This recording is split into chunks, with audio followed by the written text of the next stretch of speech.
せーの。アップトゥーボーイ40周年おめでとうございま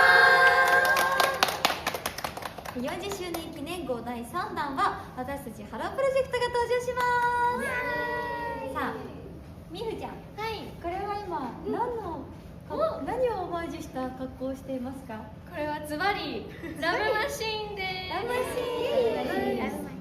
そうですね、まさかアップトゥーボーイさんの40周年という大切な、すごく深く愛されてきた雑誌の記念に私たちがこんな風に関われると思ってなかったので、とても嬉しい気持ちでいっぱいです。頑張って撮影しました。